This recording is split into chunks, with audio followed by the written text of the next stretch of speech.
Today I choose to follow you. Good morning. It's Monday, the 17th of April, and I trust you got a decent cup of coffee to start the day off. If you make it yourself, you know you'll like it. If you have your Bibles, turn to Matthew chapter 10 and verses 32 and 33. Matthew 10, Matthäus 10, vers 32 en 33.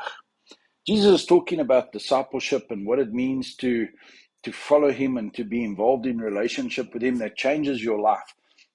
He gets to an interesting point here where he says, therefore everyone who confesses me before men, I will also confess him before my Father who is in heaven.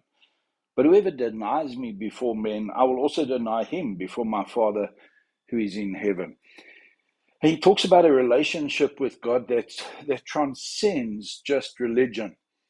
He's talking about a relationship that grows in its depth and in its intimacy and in its togetherness, where we do things together with Jesus to the extent that the relationship looks better than even the other earthly relationships that we have. He goes on to say, he didn't come to bring peace, but a sword. He came to divide men against their brothers and their sisters. He says, I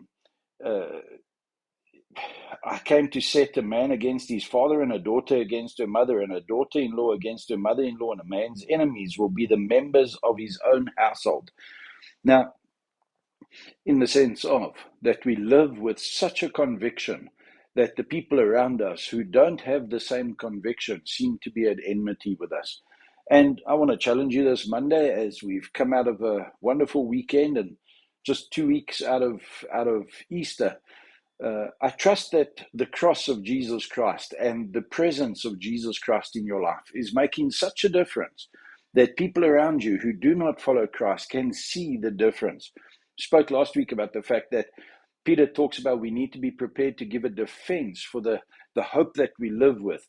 Some of us, our lives are not even changed, and yet here Jesus is going so radical that he says within your own household, your value system, your approach to life, your way of thinking will be so upstream to even the rest of the people who raised you, whose culture you were raised in.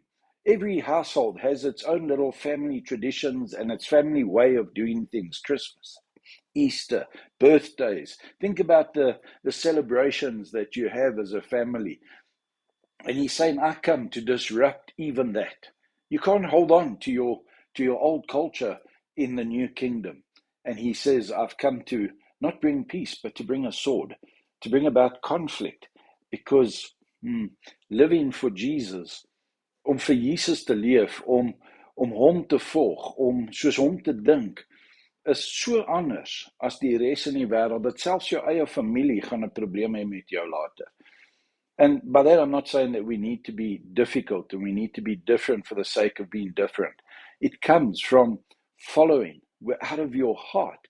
And that's why he goes back to, if you confess me before men, in other words, if you hold on to the conviction that God has given you in your heart as to how to live, how to answer for your faith, then you are going to be different. You are going to be set apart. And the world is going to see it. Can I challenge you this Monday?